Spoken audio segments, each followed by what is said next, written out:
అందరికీ నమస్తే. ఈ మధ్య ఏ సోషల్ మీడియా ఓపెన్ చేసినా, ఏ టీవీలు పెట్టినా ఒక ఎపిసోడ్ వస్తుంది. లావణ్య ఎపిసోడ్. లావణ్య ఎపిసోడ్లో ఎవరితో ఎఫ్ఐఆర్ పెట్టుకున్నాడో, ఎవడు ఎవరి దుప్పట్ల దూరిండో, ఎవరి ఫామ్ హౌస్లో పోయిండో, ఎవడు ఏ గోడ దూకిపోయిండో ఎవరికి ఏం అర్థమైతే లేదు. ఎందుకంటే దానిలో ఒక 3-4 క్యారెక్టర్లు ఉన్నాయి. ఆ క్యారెక్టర్లు అంతా గలీజ్ క్యారెక్టర్లు. ఆ క్యారెక్టర్లు మొత్తం సమాజాన్ని బస్టు పట్టించే విధంగా ఆ క్యారెక్టర్లు తయారైనవి. మీడియా కూడా దాన్నే ఫోకస్ చేస్తుంది. కానీ దీనిలో ఒక యాంగిల్ ఉంది. ఆ యాంగిల్ సమాజానికి పనికొచ్చే యాంగిల్. సమాజాన్ని తప్పుదారి పట్టించకుండా ఉండాల్సిన పోలీస్ డిపార్ట్మెంటే గబ్బుదారి పట్టిన యాంగిల్ అది. నేను ఈ వార్త అయిపోకన్నా ముందు మీకు రిక్వెస్ట్ చేస్తున్నా, మీరు ఇక్కడ దాకా నా వార్తను చూసిండ్రు, నా వీడియోను చూసిండ్రు, మీరు సిగ్నల్ టీవీకి మద్దతు తెలపండి. సిగ్నల్ టీవీ సబ్స్క్రైబ్ చేసుకోండి, వీడియోను షేర్ చేయండి.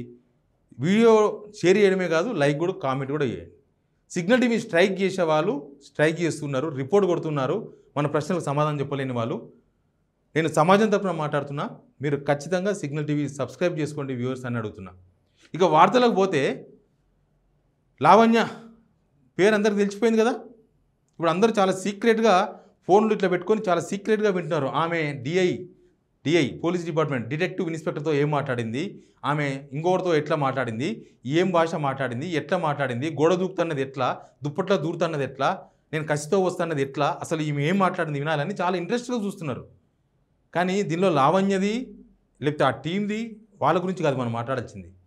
ఒక కేసు పెట్టడానికి వచ్చిన డిఐ శ్రీనివాస్ చేసిన పని ఏంది? ఒక ఆడియో వైరల్ అవుతుంది కదా, లావణ్య డిఐ శ్రీనివాస్తో వయ్యారాల వీడియో, వయ్యారాల ఒలక వస్తూ ఈమె మాట్లాడడం, వయ్యారాల ఒలక వస్తూ ఆయన మాట్లాడడం. వస్తావా, రావా, కసితో వస్తా, గోడ దుంకొస్తా, దుప్పట్లకు దూరుతా, నువ్వు రావద్దంటే ఇంకా కసితో వస్తా. ఇదా? ఇందులో డిఐ క్యారెక్టర్ని మనం వదిలేద్దామా? వీళ్ళు వీళ్ళు వీళ్ళు వీళ్ళు తప్పే. ఈ గ్యాంగ్ చేస్తున్నదంతా కూడా సభ్య సమాజానికి ఏమాత్రం రుచించిన వ్యవహారం ఇది. కానీ ఈ డిపార్ట్మెంట్లో ఉన్న డిఐ ఏం చేస్తున్నాడు? డిఐ శ్రీనివాస్ అనే అతను పోలీస్ డిపార్ట్మెంట్ ఏం చేసింది? అదే ఈ వార్త. ఈ ఒక్క ఇన్సిడెంట్ కాదు, చాలా ఇన్సిడెంట్స్ జరిగినాయి. పోలీస్ డిపార్ట్మెంటు పరువు గంగలో కలిసిపోయినా సరే మేము మాత్రం సేఫ్, కాకి బట్టలు ఉన్నాయి మా శరీరం మీద, మా పై మీద అని అనుకుంటున్నారు వాళ్ళు. ఒక అవతలలో ఎవరైనా కావచ్చు, లావణ్య కావచ్చు, ఇంకోరు కావచ్చు, శేఖర్ భాష కావచ్చు, ఎంతో పెద్ద మొత్తం డిస్టర్బెన్స్ బ్యాచ్ అదంతా. అసలు ఎవరితో ఏమి ఎఫ్ఐఆర్లు పెట్టుకున్నారో అసలు ఇదంతా రచ్చ రంబోల. అందుకే నేను ఆ ఇష్యూ గురించి స్పందించదలుచుకోలే. కానీ ఆ కేసులో లావణ్య విషయంలో డిఐ శ్రీనివాస్ వివరించిన తీర్మానం మనం మాట్లాడాలి. ఒక కేసు పెట్టడానికి వచ్చిన మహిళ, లేకపోతే ఒక కేసులో రకరకాల విచారణకు వచ్చిన ఒక మహిళను డిఐ శ్రీనివాస్ ఎట్లా మాట్లాడిండో మనం చూసినాం. ఆమె వయ్యారాలు ఒలక వస్తూ డిఐకి ఫోన్, వీడియో కాల్. ఆయన ఎక్కడో ఫామ్ హౌస్లో ఉంటూ ఆయన వయ్యారాలు ఒలక వస్తూ ఈమెతో ఫోన్ కాల్. ఇద్దరు ఆ ఫోన్ కాల్ అవన్నీ బయటకు వచ్చినాయి కదా.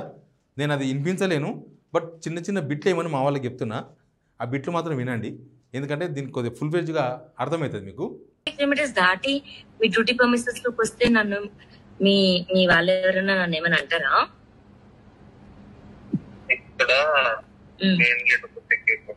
అది నేను దాటేసి గోడ దూకేసి వస్తా. ఇంత జరిగితే ఏం చేసిండ్రు?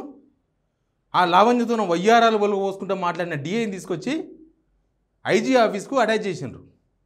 ఇదే కేసులో ఇదే ప్లేస్లో ఒక పోలీస్ మామూలు కానిస్టేబుల్ లేకపోతే హోంగార్డ్ ఉంటే ఇదే జరిగేదా?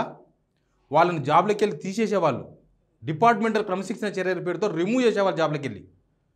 అంటే పోలీస్ కానిస్టేబుల్ అయితే ఒకలాగుంటుంది, హోంగార్డ్స్ అయితే ఒకలాగుంటాయి చర్యలు.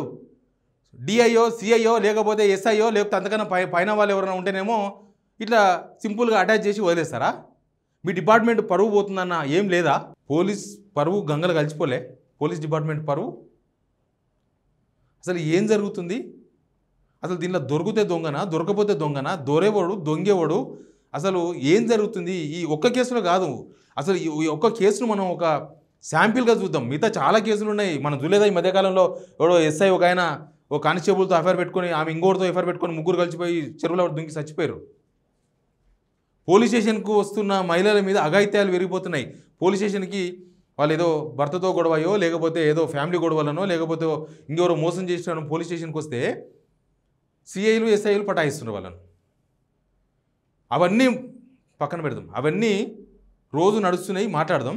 బట్ పర్టికులర్గా ఈ ఇష్యూలో లావణ్య ఎట్లాంటిది, లేకపోతే అసలు వీళ్ళు ఎట్లాంటి వాళ్ళు, ఈ గ్రూప్ ఆఫ్ పీపుల్ ఎట్లాంటి వాళ్ళు, వీళ్ళంతా సమాజానికి ఏం చెప్పదలుచుకున్నారు పక్కన పెడితే అసలు పోలీస్ డిపార్ట్మెంట్ ఏం చెప్పదలుచుకున్నారు సమాజానికి అనేది ఇంపార్టెంట్. అసలు పోలీస్ డిపార్ట్మెంట్ పరువు గంగలు కలిసిపోతే పోలీసు వాళ్ళు స్పందించిన తీరు ఇదేనా? అసలు మీడియా కూడా ఏది సేలబుల్ ఉంటే ఆ వార్త అమ్ముకోవాలి. లావణ్య అనే మహిళను చూపించి వార్త నమ్మేసుకోవాలి. కాబట్టి లావణ్య ఆమె కసితో ఉన్నా అంటే, నేను గోడ దింకొస్తా అంటే, నువ్వు ఏడుకొస్తే ఆడికొస్తా అంటే, నాకు బాగుంది అంటే, ఇది మీడియా నడిపించింది మొత్తం కూడా. ప్రతి సమాజంలో లఫ్వుడ్ బ్యాచ్ ఎట్లా ఉంటుంది, ఆ లఫ్వుడ్ బ్యాచ్ని కంట్రోల్ చేసేదే పోలీస్ డిపార్ట్మెంట్. పోలీస్ డిపార్ట్మెంట్లో ఆ స్థాయిలో ఉన్న వాళ్ళు కూడా ఆ లఫ్వుడ్ బ్యాచ్తో సింక్ అయిపోతే, ఆ లఫ్వుడ్ బ్యాచ్తో వాళ్ళు ఏదైతే లంగపని చేస్తున్నారో ఆ లంగపనిలో వీళ్ళు కూడా ఇన్వాల్వ్ అయితే వాళ్ళంతా ఎఫైర్స్ పెట్టుకునే కదా. ఎవడు ఎవరితో ఎఫైర్స్ పెట్టుకుని నాకైతే అసలు అర్థమే కాలేదు. సమాజానికి ఏమైనా అర్థమేదో నాకు తెలియదు. ఆ లావణ్య ఇష్యూలో ఏం ఎఫైర్సో, ఎవడు ఎవరితో పెట్టుకున్నాడో, ఎవడు ఎవరితో తిరుగుతున్నాడో, అసలు ఎవడు ఎక్కడ మాట్లాడుకుంటున్నారో ఆ ఇష్యూ కాదు. డిఐ కూడా అదే రొంపిలోకి పోతే, ఒక డిటెక్టివ్ ఇన్స్పెక్టర్ శ్రీనివాస్ అనే వ్యక్తి కూడా దానిలోకి పోతే పోలీస్ డిపార్ట్మెంట్ ఇంకా పరువు ఉందనుకుంటున్నారా? గంగలో కూడా కాదు పాపం, గంగ కూడా ఇంకా చాలా స్వచ్ఛంగా ఉంటుంది. గంగ కన్నా అసూటు, గంగ కన్నా ఎక్కువ పాడైపోయింది. మీరు గంగ కాదు, గంగలో కలిసిందంటే కూడా తప్పే పోలీస్ డిపార్ట్మెంట్. ఈ ఏ ముఖం పెట్టుకుని ఇంకా న్యాయం ధర్మం చట్టం అని మాట్లాడుతుంది పోలీస్ డిపార్ట్మెంట్. ఒక డిఐ కనీసం సస్పెండ్ కూడా వేయలే, అటాచ్ చేసినట్టే ఏజీ ఆఫీస్కు. చాలా గొప్ప ఘనకార్యం చేసినావు నువ్వు, ఏజీ ఆఫీస్కి రా, ఇక్కడ కూడా చాలామంది మహిళలు ఉంటారు చూసుకుందామని పిలిచిర్రా. ఏం చెప్పదలుచుకున్నారు సమాజానికి పోలీస్ డిపార్ట్మెంట్? ఏం మాట్లాడదలుచుకున్నది? మీడియాకు ఎట్లా సిగ్గు లేదు, మీడియాకు సిగ్గు లేదు. ఎందుకంటే లాస్ట్ ఒక 1 వీక్ నుంచి ఇదే వార్త, లావణ్య గోడ దుంకుతున్నది, లావణ్య దుప్పట్ల దూరుతున్నది, లావణ్య ఎగిరొస్తున్నది, ఇదే వార్తలు నడిపిస్తున్నారు, మనం చూస్తున్నాం కదా. అసలు ఈ పోలీస్ డిపార్ట్మెంట్ యాంగిల్ ఎందుకు నడుస్తలేదు ఛానల్స్లో? పోలీస్ డిపార్ట్మెంటు ఒక డిఐ అనేతోడు ఇంత వ్యవహారం నడిపిస్తే, డిఐ అనేతోడు అంత ఏమంటారు నాగిని డ్యాన్సులు చేసుకుంటా మాట్లాడితే ఫోన్లో లఫ్వుడ్ బ్యాచ్తోనా, ఎందుకు డిఐ తప్పు చేసినని ఉత్తగా పక్కన పడేసినారు? పోలీస్ డిపార్ట్మెంట్ ఏమైపోతుంది? పోలీస్ డిపార్ట్మెంట్ మీద జనాలకున్న గౌరవం ఏమైపోతుంది? అసలు ఏం జరుగుతుంది పోలీస్ డిపార్ట్మెంట్లో? దీని మీద ఒక ఇన్వెస్టిగేషన్ ఏమైనా చేస్తుందా హోంమంత్రి రేవంత్ రెడ్డి గారు? నేను ఏదైనా వార్తను రేవంత్ రెడ్డికి తగలకుండా చెప్పుదామని నేను ఎప్పుడు ఎదురు చూస్తుంటా, ఆయన సంబంధం లేకుండా చెప్పుదామని. కానీ ఎటుపోయి ఆయనదికే పోతుంది, ఎందుకంటే 14 శాఖలు ఆయన కింద ఉన్నాయి, ఆయన సీట్ కింద 14 శాఖలకు మంత్రి ఆయన. అటు ఇటు పోయి ఆడికే పోతుంది. ఆయన హోంమంత్రి, ఇట్లాంటివి ఏం కనబడవు. పోలీస్ పెద్దలు చాలామంది డీజీపీలు ఉంటారు, సిపిలు ఉంటారు, అందరు ఉంటారు. అసలు అబ్జర్వేషన్ ఉండదా? డిఐలు ఏం చేస్తున్నారు, సిఐలు ఏం చేస్తున్నారు, ఎస్ఐలు ఏం చేస్తున్నారు? ఒక కేసులో ఎవరైనా బాధితులో లేకపోతే ముద్దాయిలో ఎవరో పోలీస్ స్టేషన్కి వస్తే సిఐలు వివరిస్తున్న తీరేంది, డిఐలు వివరిస్తున్న తీరేంది, ఎస్ఐలు ఏం చేస్తున్నారు అంతా రాసి ఇచ్చేసినరా వాళ్ళకు? మీరు ఎస్ఐ కాబట్టి మీ దగ్గరకు వచ్చే మహిళలు మీరు ఏమైనా చేసుకోండి, సిఐ కాబట్టి మీరు ఏమైనా చేసుకుని రాసి ఇచ్చినరా, పత్రాలు ఇచ్చినరా వాళ్ళకి ఏమన్నా? అరే డిపార్ట్మెంట్ కొంత ఇజ్జత్ ఉంటుంది కదా. పోలీస్ డిపార్ట్మెంట్ అంటే కొంత గౌరవం, సెల్యూట్. చూస్తే ఎవడైనా పోలీసులను చూస్తే సెల్యూట్ కొట్టాలి. ఇదేంది? పోలీసు వాళ్ళు దిగజారిపోయినరా? Police department దిగజారిందా? ఏమవుతుంది? ఆ లావణ్యం వల్ల ఎపిసోడ్తోనే సమాజం ఇవేం లెక్కలు రాబాయి అని తలకాయ కిందికి వేసుకుంటుంటే దానిలో డిఐ ఇన్వాల్వ్ కావడం, దాన్ని వీళ్ళు లైట్గా తీసుకోవడం, పోలీస్ డిపార్ట్మెంట్ వెరీ లైట్ తీసుకున్నది. ఉత్తగా ఏజీ ఆఫీస్కి అటాచ్ చేసి మాత్రం అయిపోద్దా? రిమూవల్ చేయాలి సర్వీస్ నుంచి ఇట్లాంటాలని. రిమూవల్, మళ్ళీ పోలీస్ స్టేషన్ మెట్లెక్కొద్దు, అట్లా చేయాలి. అప్పుడు పోలీస్ డిపార్ట్మెంట్లో భయం కలుగుతుంది. లేకపోతే ఏముంటుంది, ఇలా ఏజీ ఆఫీస్కి వస్తాడు, రేపు ఎవరితో ఒక పెద్ద మనిషి ఉంటారు, మస్తు మంది ఉన్నారు కదా, ఇలా అన్ని బ్యాచ్లు ఉన్నాయి హైదరాబాద్లో, తెలంగాణలో, మన ప్రభుత్వంలో. 4 డబ్బులు వాడేస్తే కక్కుర్తి వాడు తీసుకొచ్చి ఒక ఇంపార్టెంట్ పోలీస్ డిపార్ట్మెంట్లో, ఒక ఇంపార్టెంట్ పోలీస్ స్టేషన్లో సిఐ ఇస్తారు ఆయనకే. ఇంకా రేపటి నుంచి మళ్ళీ ఇట్లాంటి లావణ్యాలు వస్తూనే ఉంటారు, మనోడు నడుస్తూనే ఉంటాడు వ్యవహారం. ఫామ్ హౌజులు, గోడ దుంకడాలు, దుప్పల దురడాలు ఇవన్నీ నడుస్తూనే ఉంటాయి. ఇంతే. ఇంకా ఇట్లే మన సమాజం, ఇదే పోలీస్ డిపార్ట్మెంట్ ఇట్లే నడవనా? అసలు సమాజంలో పోలీస్ డిపార్ట్మెంట్ మీద ఉన్న గౌరవం పోగొట్టుకునే విధంగా ఈ కేసులో అయితే పర్టికులర్గా వ్యవహరించింది. చాలా కేసులు జరుగుతున్నాయి. ప్రభుత్వం ఇప్పటిదాకా కనీసం ఒక ఎంక్వైరీ చేయకపోవడము, అసలు ఏం జరుగుతుంది, క్రమశిక్షణ చర్యలు ఏంది, మీ క్రమశిక్షణ ఏంది? పోలీస్ డిపార్ట్మెంట్ క్రమశిక్షణ మారిపోయారు కదా, ఏమవుతున్నారు మీరందరూ? ఎవడన్నా అడిగితోడు ఉన్నాడా? ఎవడన్నా మాట్లాడుతోడు ఉన్నాడా? పిల్లి గుడ్డిది అయితే ఎలుక ఏమో చేసిందంట, ఒక సామెత ఉంది, అట్లే ఉన్నది మా హోమ్ మినిస్టర్ గుడ్డి.